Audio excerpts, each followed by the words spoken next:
कन्या होती, कन्या की तो स्पष्ट है 16,108 कन्याएं हुई, पर 10-10 पुत्र हुए तो कितना हुआ बताओ भाई?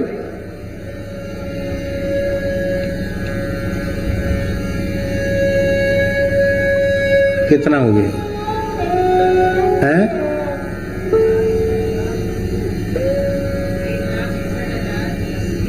1,61,080।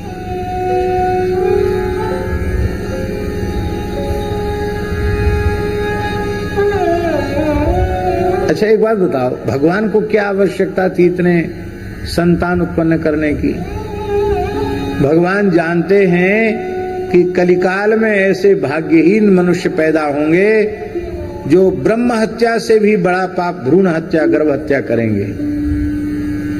हिंदुओं की संख्या घटती चली जाएगी, तो भगवान ने कहा संख्या घटाओ मत, संख्या बढ़ाओ। यदि धर्म की स्थापना करनी है तो संख्या घटाना ठीक नहीं, संख्या बढ़ाना अच्छा है। और ये बात बिल्कुल सत्य है स्वामी जी। यदि भगवान के 10-10 पुत्र न होते तो पृथ्वी दुष्टों के भार से उस समय मुक्त होने वाली नहीं थी। जो श्री कृष्ण के द्वारा धर्म की स्थापना हुई वो इसी कारण से हुई।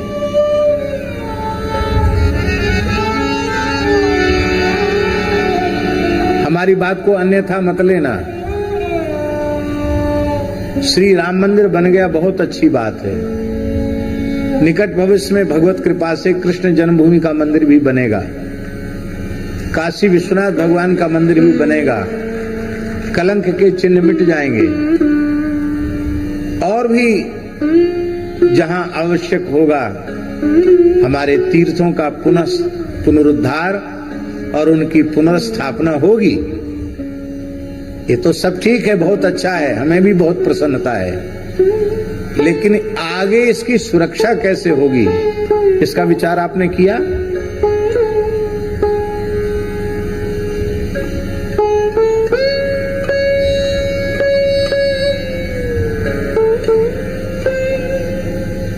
जिस प्रकार से एक योजना के तहत निरंतर म्लेच्छों की संख्या बढ़ती चली जा रही है और उनका एक ही उद्देश्य है कि इतना लंबा समय बीत गया, भारत को हम इस्लामिक राष्ट्र नहीं बना पाए, इसको शरीयत के अनुसार इसको चलाना है। यदि हिंदू सावधान नहीं हुए, हिंदुओं की संख्या ऐसे ही घटती चली गई, तो आप बने हुए मठ मंदिरों की सुरक्षा नहीं कर पाएंगे, जो हैं उनकी नहीं कर पाएंगे, जो नए बनाएंगे उनकी भी सुरक्षा नहीं कर पाएंगे। इसलिए धर्म को, संस्कृति को सुरक्षित करना है तो हिंदुओं को संख्या घटानी नहीं चाहिए। स्वामी शुद्धानंद जी ने तो एक दिन ऐसी बात बोल दी, पता नहीं किस भाव में थे।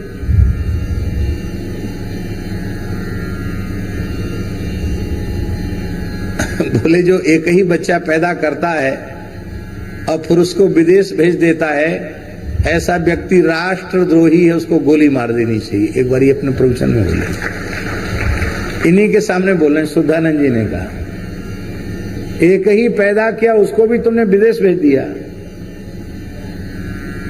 अरे भाई, ज्यादा नहीं तो कम से कम 3 पुत्र तो होने चाहिए।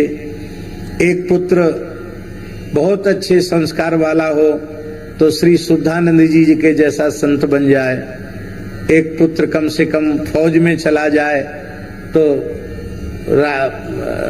राष्ट्र की, भारत माता की सेवा करे, सुरक्षा करे, और एक कम से कम सत्पुत्र हो श्रवण कुमार के समान, जो अपने घर को ही वृंदावन बना दे, पिता माता की पूज्य भाव से सेवा करे, भजन भी करे, सत्संग भी करे, गौ ब्राह्मण और संतों की सेवा करे। नहीं तो ये नाते रिश्ते भी सब खत्म हो जाएंगे। संयुक्त परिवारों में नाते रिश्तों का जो सुख था वो सुख अब धीरे धीरे समाप्त हो गया। लोग डिप्रेशन में जा रहे हैं। भरे पूरे परिवार में सब हंस खेल लेते थे, आनंद से एक साथ रहते थे। क्या कहना है, अब वो अलग अलग भटक गए, छिटक गए तो आनंद नहीं है।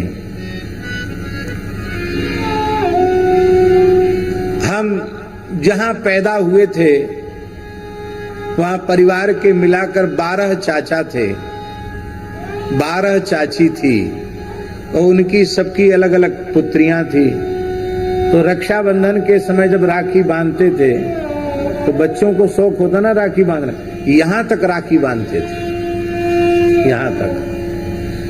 फिर इसमें नहीं तो कुछ इसमें बांध लेते थे हाथ में, और उनको उनके ये राखियां इधर उधर ना हो जाएं इस डर के मारे ठीक से नहाते भी नहीं थे कुछ दिन, तो थोड़ा ऊपर से पानी डालते थे, मलते नहीं थे। अब वो सुख है। उत्सव महोत्सव भी स्वामी जी धीरे धीरे बंद होते चले जा रहे हैं, इसलिए संख्या मत घटने दीजिए। हमको लगता ये कलयुग के लोग हिंदुओं की संख्या घटाने वाले होंगे, उनको प्रेरणा देने के लिए ठाकुर जी ने कहा धर्म की स्थापना करनी है तो पवित्र संतान उत्पन्न करो। बोलो भक्तवत्सल भगवान की जय। जय जय श्री राधे। भगवान के गृहस्थाश्रम को देख करके नारद जी के मन में एक दिन इच्छा हुई कि लोग छोटा गृहस्थाश्रम कर लेते हैं जिसमें 5-10 सदस्य हों तो परेशान हो जाते हैं। कहते गृह कार्य नाना जंजाला तेति दुर्गम शैल विशाला। भगवान 16,108 रानियों के साथ कैसे गुजारा करते होंगे, इतने बड़े परिवार में बड़े लड़ाई झगड़े होते होंगे, चलें भगवान की दिनचर्या देख के आवें। तो नारद जी ब्रह्मवेला से निकले द्वारिका में भगवान के दर्शन करने। 16,000 महलों में 108 महलों में गए। प्रत्येक महल में श्री कृष्ण कुछ न कुछ करते दिखाई पड़े। कहीं प्रातः स्मरण कर रहे हैं, कहीं गो पूजन कर रहे हैं, कहीं संध्योपासन कर रहे हैं, कहीं अग्निहोत्र कर रहे हैं, कहीं ब्राह्मणों को दान कर रहे हैं, कहीं देवाराधन कर रहे हैं सिखाने के लिए, और कहीं जो है अपने पुत्रों को पढ़ा रहे हैं। सर्वत्र भगवान को कर्म में लगे हुए क्रियाशील देखा, निष्क्रिय कहीं नहीं देखा कि तान दुपट्टा सो रहे हैं। समझ गए भगवान अनंत रूप में प्रकट होकर लीला कर सकते हैं। नारद जी चरणों में पड़ गए। भगवान ने उस समय जो वाक्य कहा वो हम सबके लिए प्रेरणा देने योग्य वाक्य है। भगवान ने कहा ब्रह्मन् धर्मस्य वक्ता हम कर्ता तदनुमोदिता तत्शिक्षयन लोक मिमो मां स्थितः पुत्र मां किद। यहाँ पूरे श्रीमद् भागवत में एक ही जगह भगवान ने नारद जी को पुत्र कहा। इसका मतलब भगवान का वात्सल्य उमड़ पड़ा नारद जी के प्रति।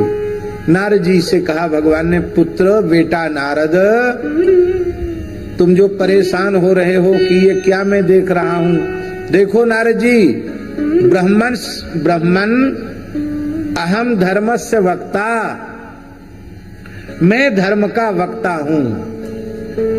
क्या कहा? मैं धर्म का वक्ता हूं। वक्ता तो बहुत हैं, हम भी मानते तो अपने को नहीं, लेकिन लोग तो कहते हैं भागवत के वक्ता हैं। वक्ताओं की कमी नहीं है, श्रोता भले ही ना हो, वक्ताओं की कमी नहीं है, बहुत वक्ता है।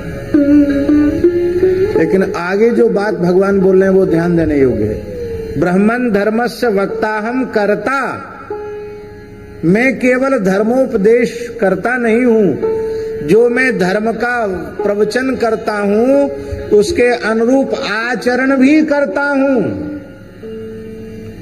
आज स्वामी जी समस्या ये है कि धर्मोपदेशकों की संख्या बहुत है, लेकिन अपने ज्ञान का आदर करके उसके अनुसार चलने वाले लोग बहुत कम हैं। इसलिए समाज पर जो प्रभाव पड़ना चाहिए उपदेशों का, वो प्रभाव नहीं पड़ रहा है। क्या था? श्री चतुर्दास जी महाराज, वृंदावन में उनकी कुंज है जिसे कंगाल कुंज कहा जाता है, बंसीवट क्षेत्र में ही है। बहुत प्राचीन निम्बार्क संप्रदाय का स्थान है। उस स्थान का नाम है कंगाल कुंज। उसके संस्थापक पूज्य श्री चतुर्दास जी महाराज ऐसे भजनानंदी संत थे कि बिना पढ़े लिखे थे, उन्होंने भेड़ बकरी चराने वालों की ओर देखकर कह दिया, भैया क्या जीवन भर भेड़ बकरी ही चराते रहोगे? बाबा क्या करें, रोजी रोटी नहीं चराएंगे तो कैसे पेट भरेगा? बोले हम ये थोड़ी करें भेड़ बकरी मत चराओ, पर राम राम कियो करो, भजन कियो करो, हरि नाम लिया करो।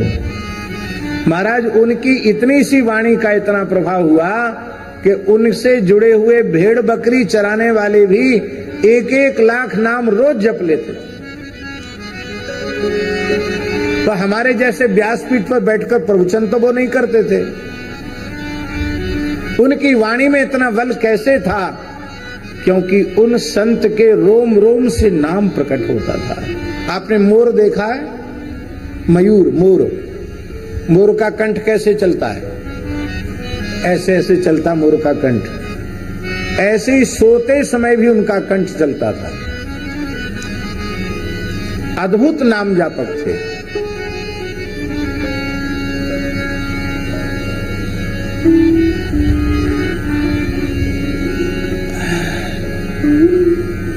स्वामी जी, व्यक्ति में स्वयं सदाचार का बल नहीं है तो चाहे जितना सदाचार पर लच्छेदार प्रवचन करे, व्यक्ति के भीतर सदाचार की महिमा को प्रतिष्ठित नहीं कर पाएगा।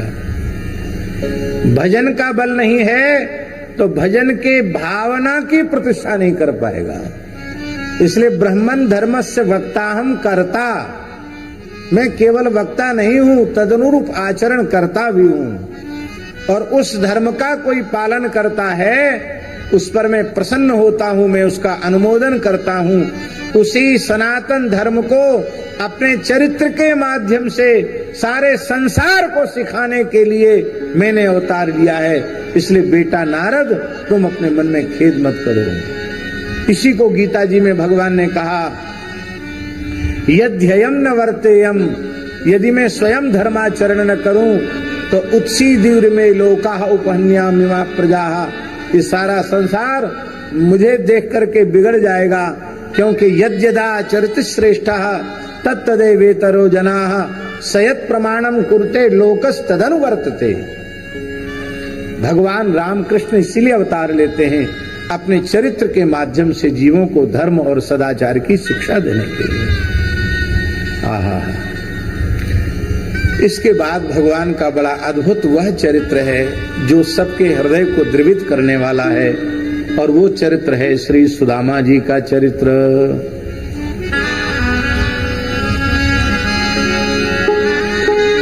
सुदामा चरित्र के पहले राजर्षि परीक्षित का एक भाव है, बड़ा अद्भुत है। ये 2 श्लोक 10वें स्कंद उत्तरार्ध 80वें अध्याय के 3 और 4 श्लोक की बड़ी अद्भुत महिमा है। क्या कहना, ऐसा समझें कि सुदामा चरित्र के प्राण हैं ये 2 श्लोक।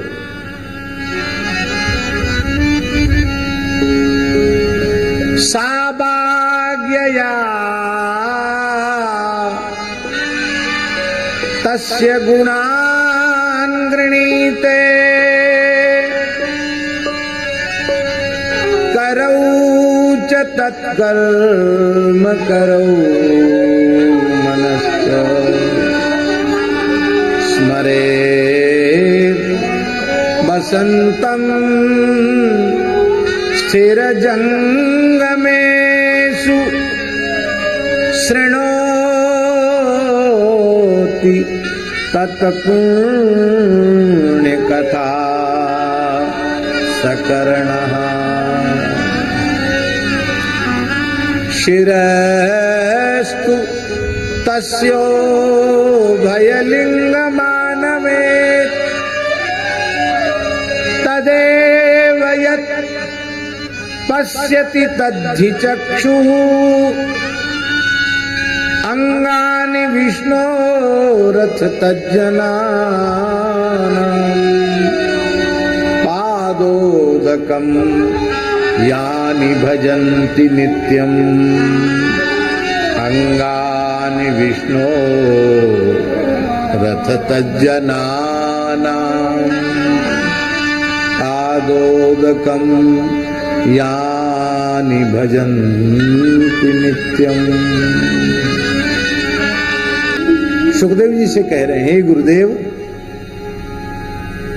अब तक जो आपके मुखारविंद से हमने श्रवण किया है उससे हमारी समझ में यही आया है कि सा वाक एव वाक यया तस्य परब्रह्मणः गुणान् गृणीते। वह वाणी ही वाणी है जिससे भगवत गुणानुवाद का गान हो।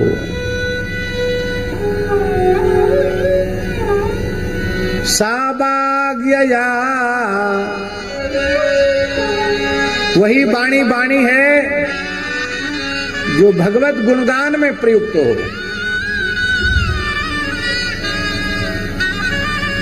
वही हाथ हाथ हैं जो भगवत सेवा करें। गौ ब्राह्मण मातंत सदगुरु इनकी सेवा में लगे रहें, वही हाथ हाथ हैं।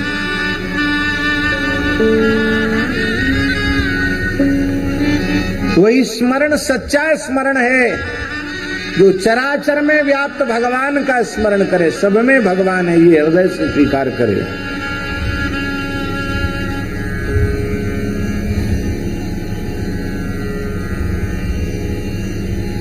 स्मरेद बसंतम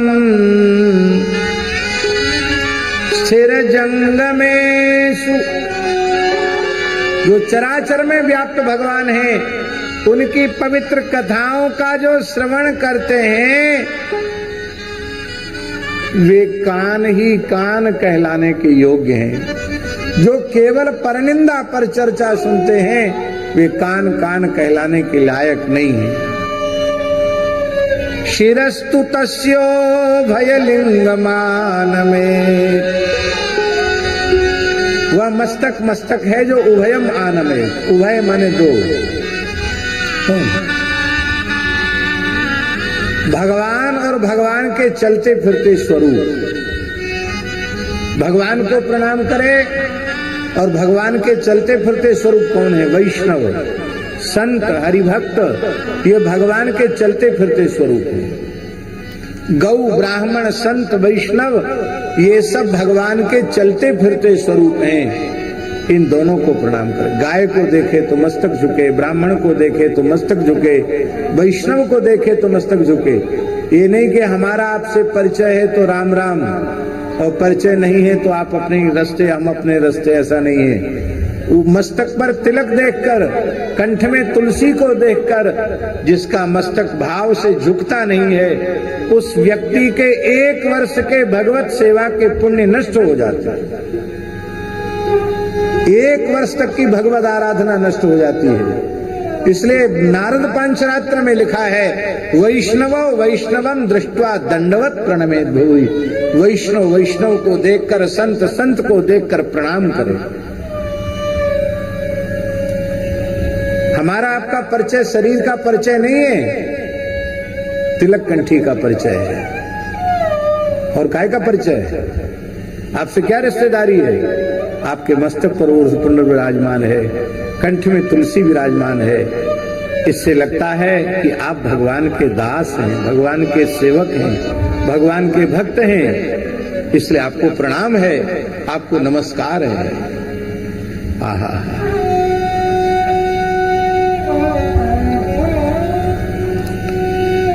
दूसरा अर्थ है उभयम, चराचरम। चर भी भगवान का स्वरूप और अचर माने अचेतन प्रकृति भी भगवान का स्वरूप। वासुदेव सर्वम, ये सब कुछ भगवत स्वरूप है, ऐसा मानकर जो सबको प्रणाम करता है। श्री ज्ञानेश्वर जी महाराज को कह दिया कि तुम तब यज्ञोपवीत के अधिकारी हो गए, पहले प्रायश्चित करो, सबको प्रणाम करो। यह है ना ज्ञानेश्वर मावली के चरित्र में पैठण के ब्राह्मणों ने कहा। तो ज्ञानेश्वर महाराज ने कहा, हे ब्राह्मणों, आपने बड़ी कृपा की, आपने हमको उपासना की पद्धति सिखा दी है, क्योंकि हमारे विठ्ठल, हमारे पांडुरंग सब में विराजमान है। आहा, क्या कहना। अंगानि विष्णो तदेव यत् पश्यति तद्धि चक्षुः। जो भगवान और भगवान के भक्तों को ही सर्वत्र देखता है जो आंखें भगवान और भगवान के भक्तों का दर्शन करती हैं, वही आंखें आंखें कहलाने के योग्य हैं। अब अंतिम पद सबसे महत्वपूर्ण है। अंगानि विष्णो रथ तज्जनानां पादोदकं यानि भजन्ति नित्यम्। अंगानि विष्णोः अथ तज्जनानां, बहुत ध्यान देकर सुने। विष्णोः अथ तज्जनानां च ये नित्यम पादोदकम भजन्ति, जो भगवान और भगवान के भक्तों का नित्य प्रति चरणामृत लेते हैं, उनका देह धारण करना सफल है। भगवत चरणामृत की तो महिमा है ही, भक्त चरणामृत की महिमा, संत चरणामृत की महिमा है।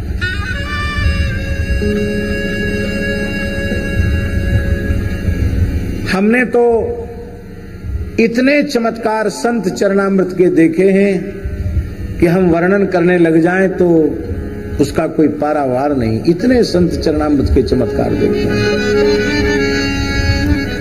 इसलिए हमारी प्रार्थना है